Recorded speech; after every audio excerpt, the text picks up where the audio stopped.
I'm here with the 6'4", 280-pound left tackle from Seattle, Washington, played for Yale football, and he's here with me to bring the macro heat. Darius Dale, how you doing today? Tony, it's a absolute pleasure to be with you today. How you doing, man? I'm great. I'm great. I'm really excited for this conversation. We're going to carve up all kinds of corners of the globe. Indeed. Right. But I want to talk a little bit about, I love the quote on your website, right? A quote from Jackie Robinson: "A life is not important except in the impact that it has on other lives." Tell me a little bit about how that fits in with your founding of 42 Macro, if you would. Yeah, man. And it's something I live my life by. I certainly consider myself to be extremely lucky, very blessed. I came up from extremely humble beginnings. And quite frankly, the only reason I'm sitting in front of you today and really have been blessed to have the career that I've had is that a lot of folks have looking out after me and opened doors for me, between coaches, teachers, mentors throughout, my childhood and throughout the industry have all really taken me under their wing and have given me an opportunity to excel and really be great. And so what I want to do with 42 Macro is do that same thing for other people, not just with respect to investing and democratizing what I would consider to be world-class institutional grade macro risk management processes, but also to provide seats in homes for as we continue to grow for analysts and disadvantaged groups in our industry. Beautiful, man. That's a great motivation for starting your business. And mine was similarly motivated. Why don't you go ahead and just give us a short, arc of your career right up to founding 42 Macro, and then we're going to go right into the macro world. Yeah, absolutely. So it's, I kind of joke whenever people ask me like my career, it's like I only had one job, post college, and that was my spending. I spent about 12 years at Hedgeye, where I was most recently the sector head for macro for the last kind of 3 or 4 years. Most people around Global Wall Street know me from my days at Hedgeye and designing and developing what are called the quads, which are their regime segmentation process that they use to guide their asset allocation decision making. And so it's interesting when I was creating that stuff. This is like over a decade ago now. When I was doing the work on that initially, it was mostly to inform myself because I didn't have a clue. I couldn't tell my ass from my elbow with respect to what was actually driving financial markets. It was all narratives, it was all this, it was all that. And I finally started to do the work, obviously inspired by Ray Dalio of Bridgewater and his team over there. Started to really do the work on actually understanding the mechanics of global financial markets, the mechanics of how the macroeconomy relates to global financial markets, and ultimately, that learning, that drive and desire, and ultimately that product really sort of catapulted my career, across Wall Street and ultimately into the seat that I'm sitting in today. Beautiful, man. I mean, it's really inspiring that you've had the mentors, yet you came across your own framework of looking at markets and you developed it into something that's totally, that you can run a firm on, which is really exciting. Yeah, so let's get right into it, Darius. I'm anxious to hear some of the views that you have at 42 Macro and how your science of following the markets sort of either interacts, overlaps, or contradicts mine. Yeah. And so there's a lot to talk about today. I think that we're going to wind up on the same page on a lot of things, but Agreed. It's going to be cool to go. Why don't we start with the head of the beast at the Federal Reserve, right? Obviously, you've got to kind of know what's going on at the Federal Reserve. I've argued that the Fed doubling their balance sheet last year is the biggest story in financial history. Yeah. Obviously, it's led to a lot of I think developments that are just now hitting the screens actually and just now playing out in front of us. What do you think of the Federal Reserve in terms of the Powell-Brainerd conversation? Mm-hmm. And then just talk about how you approach them and fitting them into your just now playing out in front of us. What do you think of the Federal Reserve in terms of the Powell-Brainerd conversation? Mm-hmm. And then just talk about how you approach them and fitting them into your macro framework, if that's fair. Yeah, so I think I would tend to be on the camp that the Powell-Brainerd conversation is somewhat moot, and really for two reasons. One, the Federal Reserve is not it's led by the governor, it's led by the chair, but the reality is the chair's job is really to sort of find the midpoint of consensus rather than to guide consensus or rather than to instruct consensus. And so I think reality is that Powell has sort of done a good job of playing kind of the role of cat herder, chief cat herder with respect to all the disparate views on monetary policy, on the labor market, on inflation and things of that, things like that with respect to the FOMC board and all the committee members.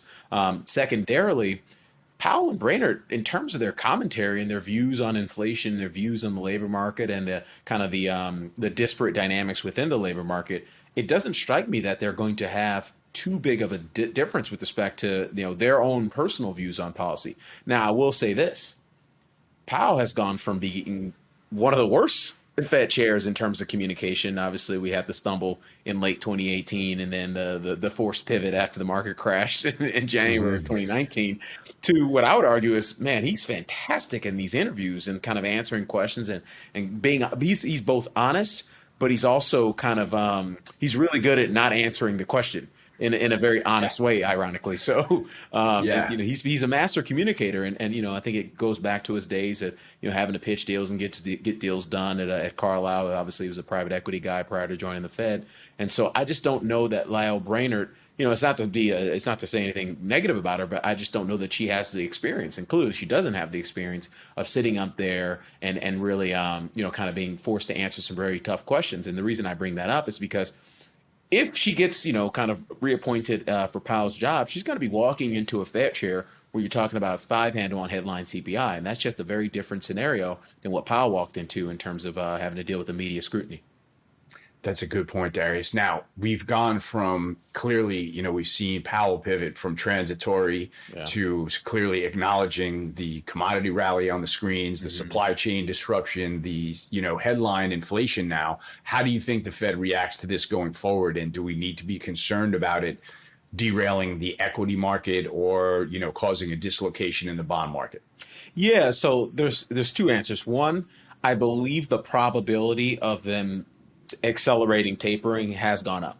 In fact, I don't believe the December meeting is live. It's unlikely to be live based on Powell's commentary in the November meeting. And so we're talking about in the January meeting, I believe it's on January 26th of 2022, their meeting, they're going to have in hand the November core PCE print. Right now, our models for core PCE are pointing to a cycle peak of 3.9%. So they're going to be walking into that meeting with potentially a 4-handle on core PCE, and which our models would suggest that's the cycle peak. But obviously, there'll be no evidence of that being the peak until we actually see the subsequent data roll off that peak. So the reality is the probability that they start to accelerate tapering in January of this year is reasonably high from my perspective. But going back to the policy, because I think tapering and policy rate hikes are obviously two very different things, and so the committee has been very clear about those things being different. With respect to policy rate hikes, in our opinion, the first live meeting is the July 27th meeting of next year. That's when they'll be done with tapering, or you could potentially say the June meeting if they accelerate tapering. But let's assume they're staying on the 15 basis point or 15 billion path that they're currently on per month. In that July 27th meeting, our projections for core PCE in terms of the May core PCE data that they'll have in hand, because they won't have the June print in hand, that's likely to be somewhere around 2.9%. In our opinion, that is a reason for them to hike interest rates. Potentially given like we're going to be talking about 4-handle, 5-handle CPI throughout the whole first half of next year. Talking about 3.5 to 4% core PCE. 3 to 4% core PCE for the first half of next year. So in our opinion, that's how you get that rate hike. But in terms of like, will they continuously hike rates like we saw, obviously in the Greenspan era, we saw that. Is it going to be a cycle, or is it going to be? I think, yes, we're going to see a cycle, but I think it might be one and done as it relates to 2022. Because again, in terms of where we're going to be in core PCE terms in the end of the year, their December meeting is December 14th of next year. Our models for core PCE have it all the way back down at 2.2%. I don't think they hike at 2.2% in December of 2022. I think they go check out the economy, which will be slowing, by the way, and then have to just wait until 2023 or 2024 to really pick back up. I could absolutely accept that. That makes a lot of sense to me. What are your thoughts on that? Am I out to lunch there? No, I kind of listen to you, Darius. The Fed for me is just another window on my dashboard, to keep an eye on. I listen to your economic predictions, and I listen to, what people think about the Fed. I'm a reactionary trader, right? Yeah. So I'm not even capable of coming up with theses of how many rate hikes we're going to have over what period of time. It's just not how my brain works, right? Yeah, so I look at my method of watching the Fed is watching the Fed balance sheet. Mm-hmm. And I found it was very interesting to see that, we're talking about tapering and we're talking about potentially tightening in order to combat this inflation. And you say, oh, really? And you look over at the Fed balance sheet and you say, we've added 1.7 trillion this year. Oh yeah. It shows no sign of backing off if you look at the chart on Bloomberg. So kind of that's my guide as to, you've got a mechanism of your own of what is driving markets now. Mm-hmm. And for me, that's a big part of the mechanism that's driving the equity market. Yeah. So that's kind of how I'm looking at that. Do I believe that they're going to have to make adjustments and address this clear headline inflation? Yeah. And I'm kind of just going with your idea of how they do that. That totally can make sense to me. So, and like I said, only because I'm not in the business of making predictions like that. That sounds like a great niche for 42 macro, because it sounds like a very well thought out and constructed theory. Yeah. No. So we're probably, we're going to wind up being on the same page, and we'll get to that. What are your, do you think about the Fed balance sheet as part of your thesis at all? Do you does that fit into where the markets are going at all if they continue to add to that? Yeah, absolutely. So one of the dynamics that we track in the markets as it relates to policy, the policy function is net liquidity. And so how we calculate that, I think there's a million ways to calculate it. But in terms of our simplistic calculation, it's the Fed's balance sheet minus the Treasury General account. Because obviously the Treasury General account, when it goes up, it's tightening liquidity. When it goes down, it's easing. And so you get the two double negatives there. And on that metric, we've seen $2.5 trillion of liquidity being pumped into the markets in the year to date. I mean, it's ridiculous. Obviously, you have the $1.7 trillion increase in the Fed balance sheet. You have the $800 billion reduction in the Treasury General account. I mean, this is some wacky stuff, man. Yeah, it is. It is. Go ahead. Do you have a theory? Do you have a theory for endgame on this kind of thing, or do you just kind of surf it? Do you have in the back of your head, well, eventually, the Fed is going to have to stop tapering? Do you think there's an exit strategy for the taper? Because I always go back and forth and say, I feel like they're kicking the can on this way, way down the road. What are your thoughts on that? Yeah, the end game, they're going to finish tapering, in our opinion. I think that's a highly probable event. I think it's increasingly probable that they accelerate the tapering. I don't necessarily believe that is the end game, however, because going back to my discussion with Core PCE and more specifically, where will it be? Where will this metric be? That this is a very important metric.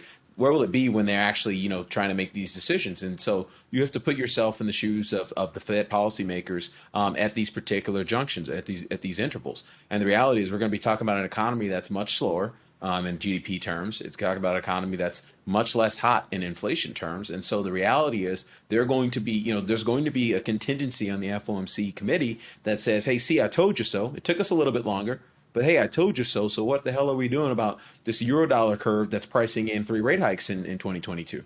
I think to me, that's one of the big shorts out there in the market, in my perspective.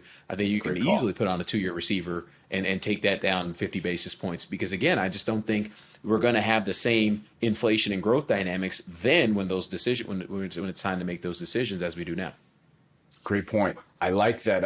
You're pricing in some measure of inflation, but that it's backing off the highs. Yep. What do you think this means for rates, Darius? We just saw a 2-year paper go bidless again. Yep. We saw some massive magnitude moves higher in 2-year yields. Yep. We saw a bounce off of yields, 10-year support in 10-year yields from about 150 up to 160.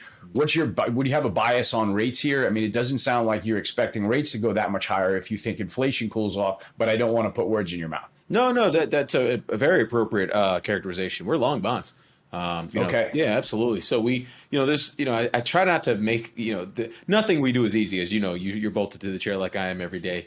But there are a few things in our market lives that, they come around every 3 or 4 years that are pretty easy.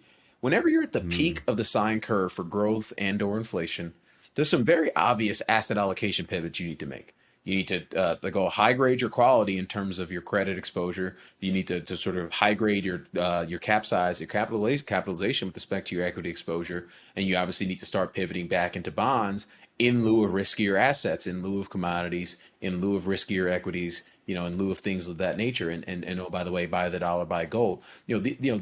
every single time you're at the peaks of those sine curves, it's a very obvious trade, but it's so hard to put it on in the moment, because in the moment, all the backward looking data is telling you inflation's really hot and jumping through the roof. Growth momentum is picking back up and it's still extremely elevated. Consumer balance sheets are very fine and have all this excess savings. And so, the narrative machine out there, and I think is as big as it's ever been. If anything, the biggest bubble I see out there is the bubble in narratives. There's a lot of narrative-based investing right now, and quite frankly, I just think the narrative machine will be different a year from now.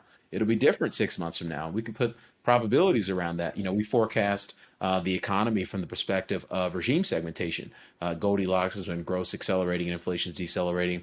Reflation is when growth and inflation are accelerating simultaneously. What we call inflation, most people call stagflation. That's when growth's decelerating and inflation's accelerating. And then lastly, you have deflation, what we call deflation, where both growth and inflation are slowing simultaneously. The conditional probability over the next 6 months to achieve all those outcomes is somewhere around 10% for Goldilocks, 15% for inflation, 25% for inflation, and about 50% for deflation. So you got a 50-50 chance of realizing deflation over the next 6 months relative to all the other regime outcomes. And so to me, that requires a very different asset allocation than the one we're exiting currently.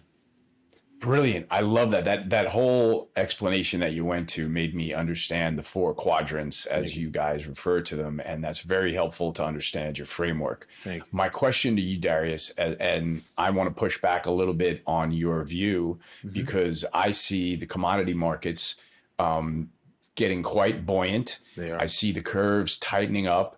And I see the cause of that likely as being, part of it coming from our aggressive push towards ESG and carbon neutral.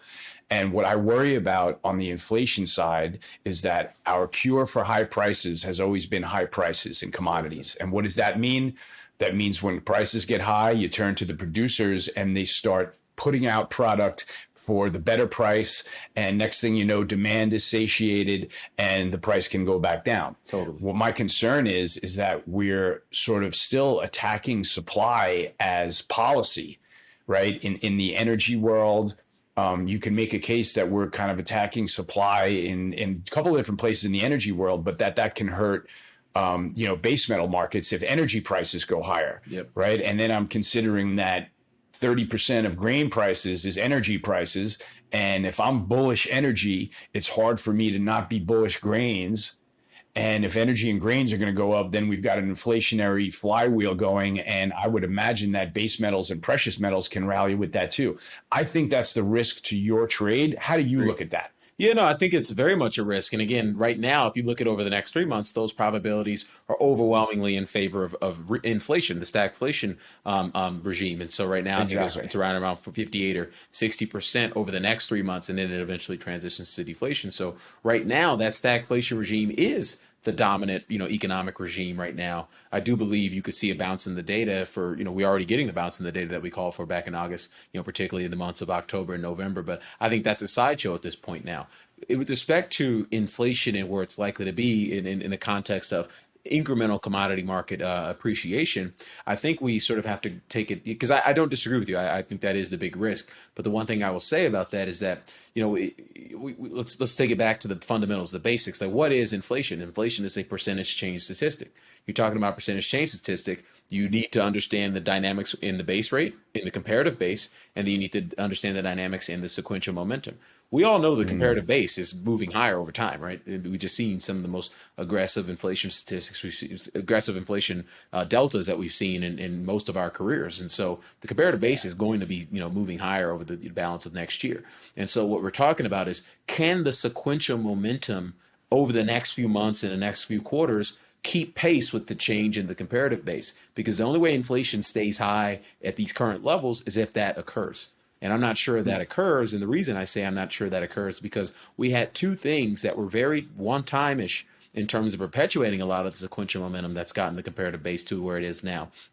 Record fiscal stimulus. We got a package in December, and then we got a mega package in March of this year, I think totaling somewhere around $2.5 trillion. That ain't happening again. And oh, by the way, we just stuck needles in, basically 89%, 90% of adults' arms. We're not going to get that reopening drive again. So you're talking about 2 impulses from a sequential perspective that are now one time in nature that we actually have to lap. next year from a percentage change perspective. So to me, that's what our models are picking up on. But I do believe that the commodity market appreciation is something that, from a longer term perspective, will keep the stationary mean of inflation higher than it otherwise would be.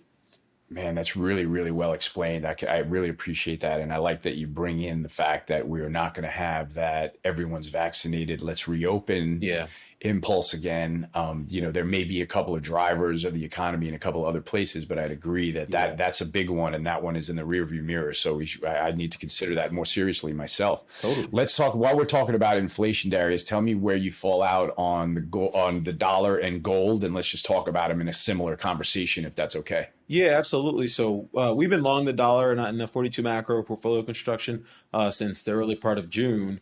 And initially when we put it on, we thought the inflation was actually starting to peak, in the month of July, and we see a transition to deflation, where both growth and inflation are decelerating simultaneously by the middle of the mid to late third quarter. That obviously didn't come to fruition. We saw inflation continue to accelerate. We saw growth decelerate, but we haven't not seen inflation kind of tick down yet. So, but the good news is when you're talking about being long the dollar, all that really matters in terms of getting paid on that exposure is the economy that's decelerating, both globally and in the U.S. In terms of the back test, so we've back tested everything that ticks through the lens of that four quadrant, that grid regime process. And the reality is, what you find is that when the growth is accelerating, the dollar has anywhere between a 3 to 5% annualized monthly return. And when growth is decelerating, and that's on a negative basis, dollar 3 to 5% annualized down, like negative 3 to 5%. When you're talking about growth decelerating, i.e., you're in inflation or deflation, you're talking about a positive 3 to 5% monthly annualized return. So that that was part of the driver. That was the thesis on the dollar. And quite frankly, as we get closer and closer into 2022 and deeper into 2022, especially in the context of a Fed that might accelerate tapering and is very likely to hike interest rates in July of next year or potentially sooner, I do believe the dollar trade has legs. And from the perspective of our volatility adjusted momentum signaling process, we use the dollar because it backtests the best in terms of front running changes in commodity market momentum. And the reality is that strong dollar is keeping most commodities, with the exception of crude oil and potentially with the exception of uranium, most commodities in a very precarious state. They have positive price momentum, but the volatility signal is not one that's suggestive that there's not a lot of risk. Great points there as well. Now, what currencies versus the dollar what do you want to be long the dollar against the most, if that's fair to say? Do you have any kind of ranking, like let's be long it versus euro or cable or yuan, or what's your kind of biases there? Be long dollars versus what? Yeah, so right now I'd just soon be long the dollar versus EM and long the dollar versus the euro. That's the easiest trade to spot with respect to the divergence in monetary policy and in fiscal policy. I think the further out you go in time, like if we're having this conversation 2 months from now in January, I would just as soon say, hey, you want to be short the commodity currencies. And again, I'm bullish on inflation long term. Let me be very clear about that. And what I mean by that is that I believe that the stationary mean, the mean of the time series, has transposed itself higher. We've done done more work than I've seen anyone in the world on this particular topic, at least thus far. And our math gets us to a stationary mean that's about 80 basis points higher than the prior decade. And so, that's a pretty meaningful move, but it's not this sort of, gargantuan move higher that's got a lot of bond bears spooked. But that's neither here nor there. So when we're talking about inflation, we need to understand as investors that the allocations we make in our portfolio from a strategic perspective need to take into account that we're going to be in a higher inflation regime, a significantly higher inflation regime over the next decade or so. But that doesn't mean it's not going to cycle. Like we're still going to see the periodic function of inflation play out. So it's not. So what I'm really trying to say is that, hey, use the rate of change to your advantage to book gains, because I assume most people watching this have benefited from Bitcoin, Ethereum, commodities going up, crude oil going up, small cap stocks going up, high beta stocks going up. A lot of people have benefited from those trades over the last, kind of 18 months or so. And the reality is, there could be a lot of profit taking in the context of a rate of change deceleration in both growth and inflation over the next kind of 6 to 9 months. That sounds like a really important place to focus on the rate of change there. Now that we've covered your dollar view, tell me about gold. Yeah. Oh, before we even switch to gold, let me make sure I Go am ahead. still very bullish with respect to the next couple of months. I don't think this bull market is done. I think In stocks. yeah, stocks, Right. and even crude oil. I would argue. I Okay. do believe Yeah. we've begun the process of consolidating market Hmm. leadership within the physical commodity space. I think Hmm. that's a very early nascent call. We made that call a couple of weeks ago. It's played out Hmm. thus far, but again, I'm not sure that it's yet to fully, kind of really realize itself. So we'll see on that. But I do believe that commodities are starting to narrow in breadth. We have already seen a narrowness of breadth in the cryptocurrency space, and ultimately, we've actually seen a narrowness of breadth. We're starting ever so slightly to see a narrowness of breadth in the equity market as well. So none of that is staying run for the hills today. But I do believe there'll be a time in the first quarter of next year where you do need to start to really position for much more volatility across financial markets.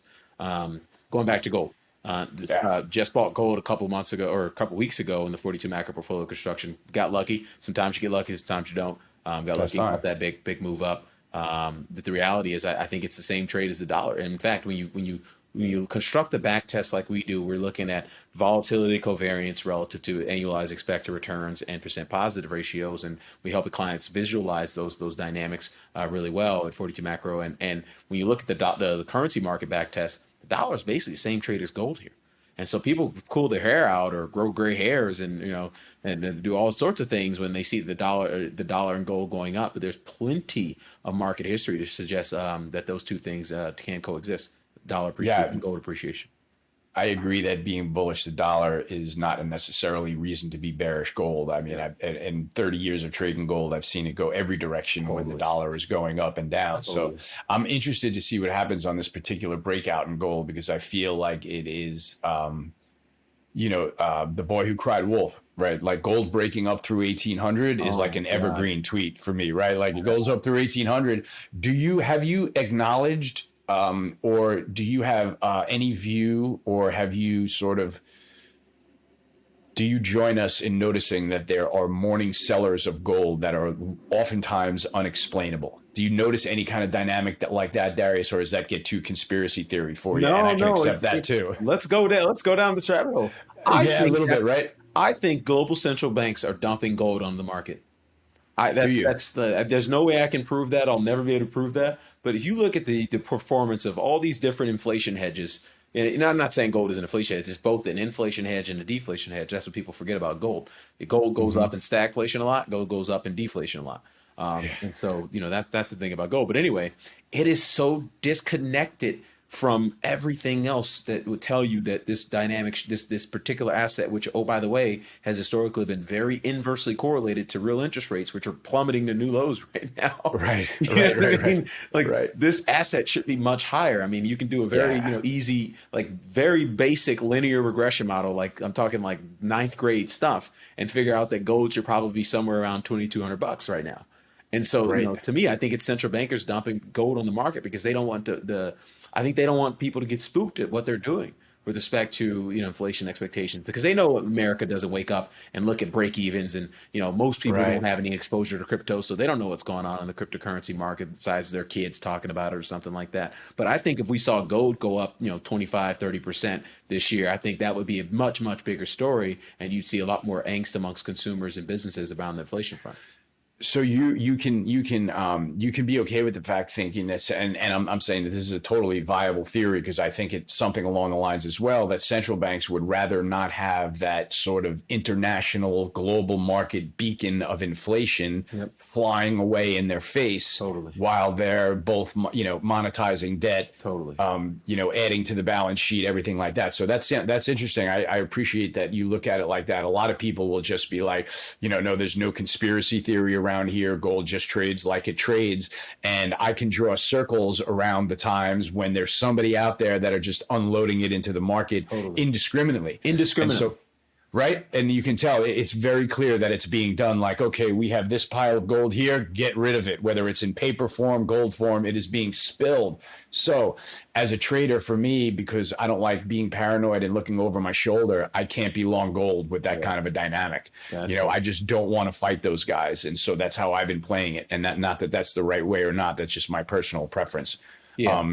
But I want to go into, you mentioned, I like how when we talk about gold, you kind of automatically mention cryptocurrency. I think that might be taking a lot of the, attention and air out of gold and sucking a lot of liquidity out of it.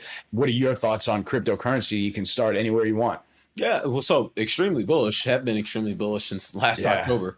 I made I made the point. This is heading into the election, so like mid to late last October, I said, hey, look, this is the first election since, I'm dating myself, or I'm undating myself rather, because I wasn't alive for this, but I think this is the first election since '76 or something like that. It was Ford versus Carter, where the outcome of the election does not matter as it relates to the budget deficit. Like, we know it's going to go higher. One's going to take it higher with less taxes and a high level of spending. One's going to take it higher with more taxes and an even higher level of spending. But the net result is going to be the same. And so I said, hey, look, we're going to give the cryptocurrency community a lot of fodder between now and the end of next year with respect to the fiscal policy and monetary policy dynamics in the U.S. So, get long Bitcoin, get long crypto, and ride the bull. And that was obviously a fantastic call. I said I remain quite bullish because, again, I do believe the market regime environment that we're in right now was currently reflation, even though the economy has not yet really confirmed that yet off the other side of Delta. But I do believe the next regime is probably going to be inflation. And both of those backtest really well for cryptocurrency, for Bitcoin, for Ethereum, respectively. So, our process is about using the economy, using our projections for the economy to inform our views on how the current market regime might evolve. Like, I'm just like you. Like, I don't want to make too many theses and react to those theses. I want to react to what the market regime nowcasting process is telling me. But in terms of putting on new exposures, the newest exposures into the portfolio construction are those exposures based on how I think the market regime process is going to evolve, and that stems from our bottom up forecasts.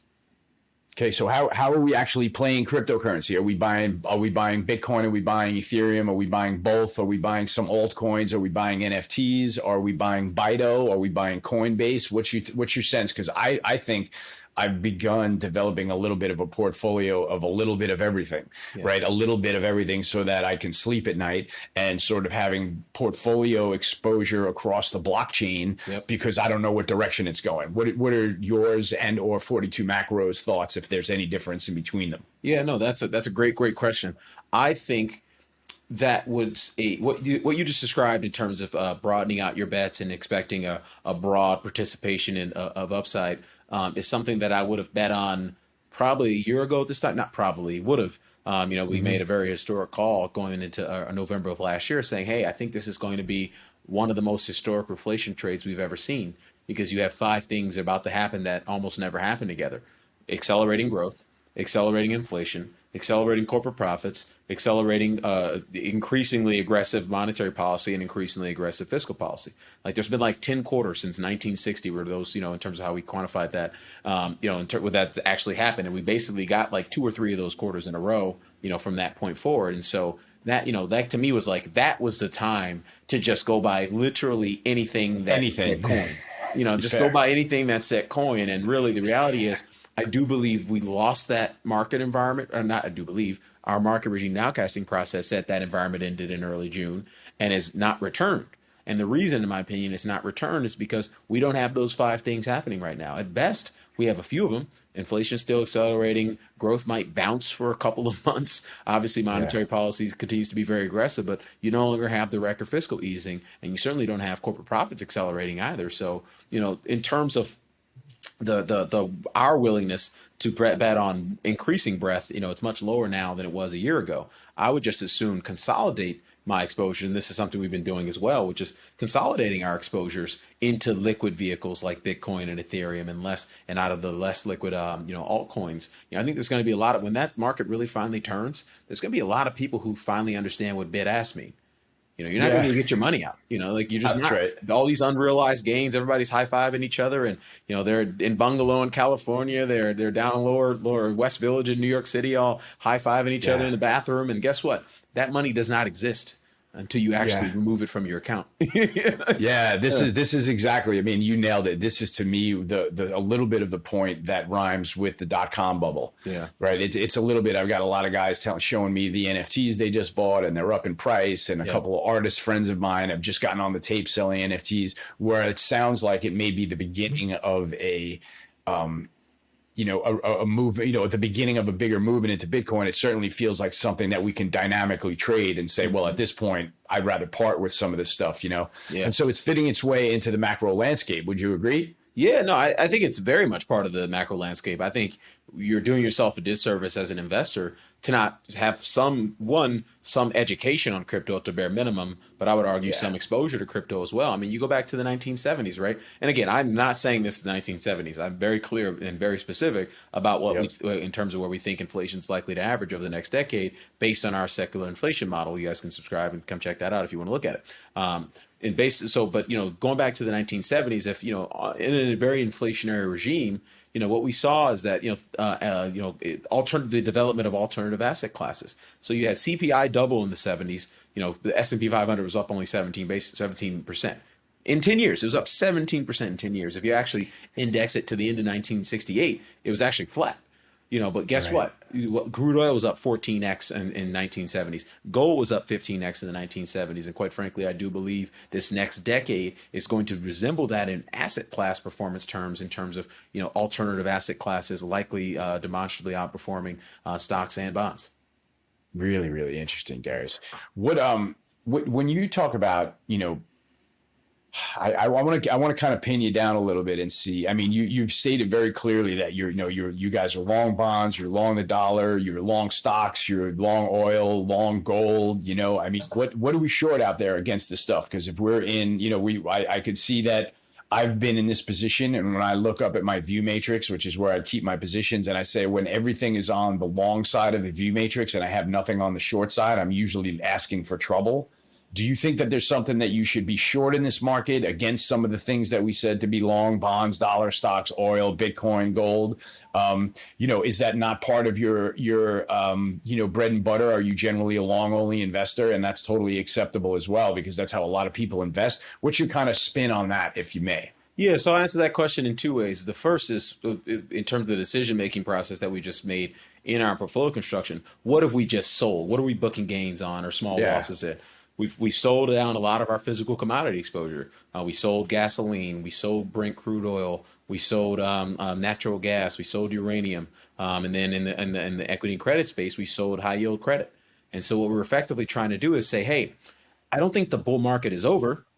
I don't think bond yields are going to 2%. So I want to be long bonds. I think they're actually going low over the medium term, next 6-9 months.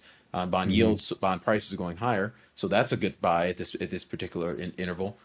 We do believe we want to remain long stocks until sometime in the Q1 or mid to late Q1 of next year, or it could potentially even be sooner if they actually start to accelerate tapering, as I believe that probability is rising.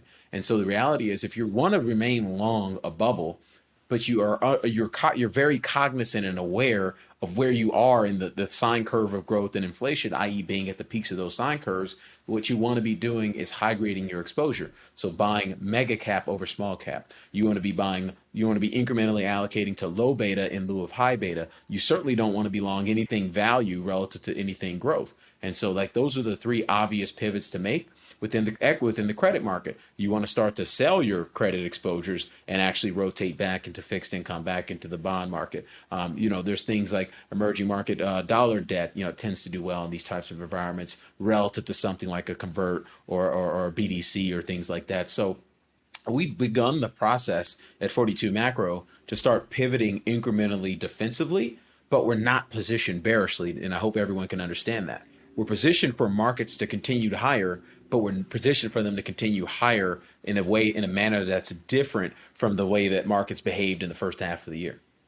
I really like that. You are essentially saying, we're staying with the bull market. We just want to be able to accelerate out of the turn, right? In some of those readings that you're seeing peaking out, it gives you an opportunity to say, okay, let's sell some of those physical commodities. Let's sell some of that high yield we had and stay long some of this other stuff. Absolutely. Right.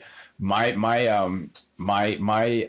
sort of superpower has been able to rotate into the sectors that are staying hot and out of the ones that we've already, made the money in, where the trade is getting long in the You're one of the world's best at that. You're being modest, man. You're too kind, man. You're too kind, Darius. That's really humbling. But let me try to pin you down. Let's say, and let's call it into your time frame that you've just been mentioning, say into Q1, Q2 of next year. If you had to pick 3 sectors of the equity market, right? And I'm getting a little bit more specific than just letting you say, I want to be long SPY. Where do you think there's some value or outperformance there? I mean, it doesn't necessarily have to outperform the SPY, but maybe outperform some of the other sectors, because that's what I'm hunting right now. Yeah, I'm less concerned about sectors and more concerned about style factors, but I'll answer the sector question. Okay, no, however you like, Darius. Yeah, Answer the question your way. Yeah, I believe the audience, certainly understands the difference, and there's plenty of investors, professional investors watching who understand this as well. With respect to sectors, I think in the environment that I'm describing, you want to be long things like healthcare, you want to be long things like consumer staples, you want to be long things like utilities and REITs. I do believe tech has a place in there as well, particularly the mega cap FANG type exposure, the quote unquote secular growers or the high quality compounders as they call them in Boston. So I do believe those are the kinds of exposures you want. And again, notice I didn't say financials, materials, industrials, but energy. Like, it's not that those things won't work in a bull market that's peaking, but it's certainly it's not where I want to be in terms of trying to get out of those exposures whenever I think it's time to get out. And so, I want to be cognizant of the changing dynamics in the economy that might actually facilitate some disparate changes. And we're actually already picking that up in our dispersion analysis. One thing we track every day is 50 U.S. equity sectors and style factors on a month-on-month Sharpe ratio basis. And the reason we look at it like that is as a proxy, in real-time proxy for institutional flows, particularly the flows of the pod shop community. You got your Citadels, the Millenniums, the Balyasnys, the 0.72s of the world, the guys who are making shorter term trading decisions, but have an enormous influence on the overall turnover in the market, both as a function of their fundamental bets and the function of their systematic hedging. So that process has already picked up a shift towards a slight defensive tilt in the equity and sector style factor leadership. And I do believe that is likely to persist into next year.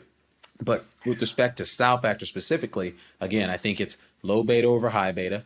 I think it's mega cap over small cap, and then I think it's growth over value. To me, if you just make those three pivots, you don't really need to do any other work at the sector level, quite frankly, because I think style factors trump sectors when you're talking about risk managing a growth slowing environment, as we're likely to see next year. Yeah, that's totally fair. But I really, about your process, I love how you let the sort of rotation of the quads let you take some of the trades that have been given to you and say, okay, this trade happened, right? It's over. Let's pivot out of that into the next. So we kind of do the same thing with a different mechanism, sure. And yours is way more scientific than mine. And I really appreciate learning from that. And let me be very clear. That's not to say we have everything nailed or we get everything right. That would be a misnomer to suggest that, because there's more of more buttons to push and more numbers and things of that nature, that it's more consistently accurate. I do believe we're more consistently accurate than the average investor, and this is why we have a business, and this is why so many professional investors also subscribe to our research.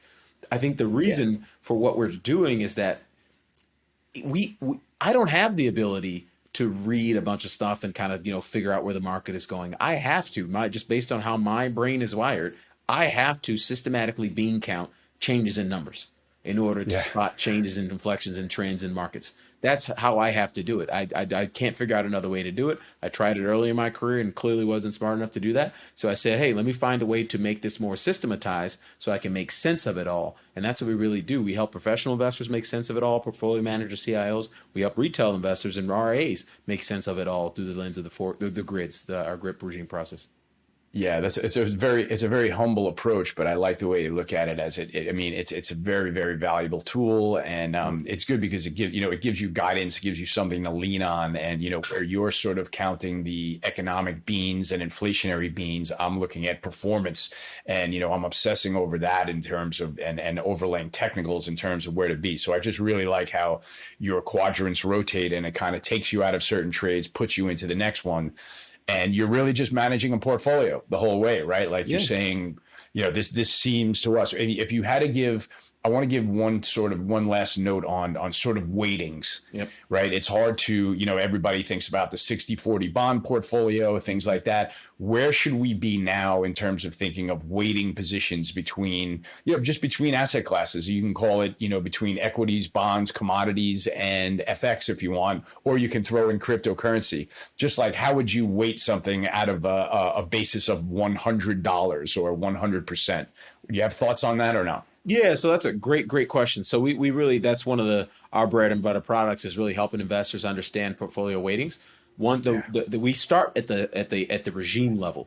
how much exposure in the portfolio do we want to have to any one of those four grid regimes or all of the four grid regimes?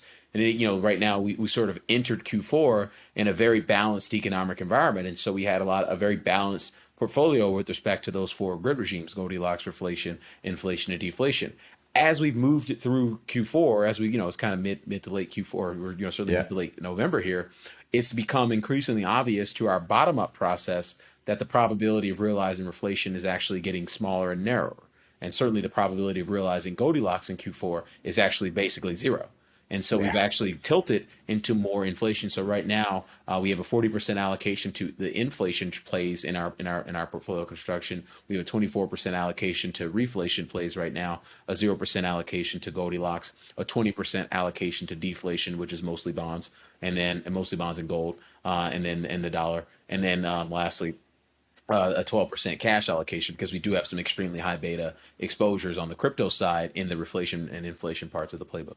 Gotcha. So you're kind of letting the probabilities of the quads panning out affect your weightings. Yeah, absolutely. That's exactly what we're trying to do. I don't know that I'm not saying we figure this out, because I don't think portfolio management will ever be figured out. It's all based on backward looking science. And the reality is markets are dynamic and always changing. And so, I've looked at if there's a position sizing book out there, I've read it. And, certainly have tried it and built models for it. Mean variance is probably the most relevant one in terms of the one I resonate with the most. But again, I still think it's all backward looking. I think you have to have a forward-looking approach with respect to your portfolio management and your position sizing. And our position sizing, again, is being influenced by the probabilities, the conditional probabilities of realizing those grid regimes. As they evolve, the size of those bets in the portfolio will evolve. And if you start to shrink something, you got to start getting rid of things. You get book gains in things, or sell things that look like they might be starting to break down. And that's kind of what we did with something like nat gas last week, or something like gasoline last week. I don't want any part of a SPR, a dual SPR release in the context of the bottom up macro regime setting that I think we're heading into next year. To me, I just don't know that the commodity breadth can really survive a lot of these attacks. And we haven't even talked about the biggest attack yet. To me, the biggest attack yet is the shot across the bow with respect to the President Biden's economic agenda coming from Senator Joe Manchin. I mean, I would argue that October inflation print took him from very much being in the discussion to on the outside of the discussion looking in. And if you don't get that big economics, that secondary stimulus package, I don't know that investors' willingness to speculate in physical commodities is going to be the same. Very interesting. I love the way, your view is always morphing. Your positions are changing. Your outlook on the world is changing, which is great, because there's no dogma there, right? There's a very, very flexible approach to what's happening, a very open eye, a very set of open eyes toward the risks to your trade, I feel like.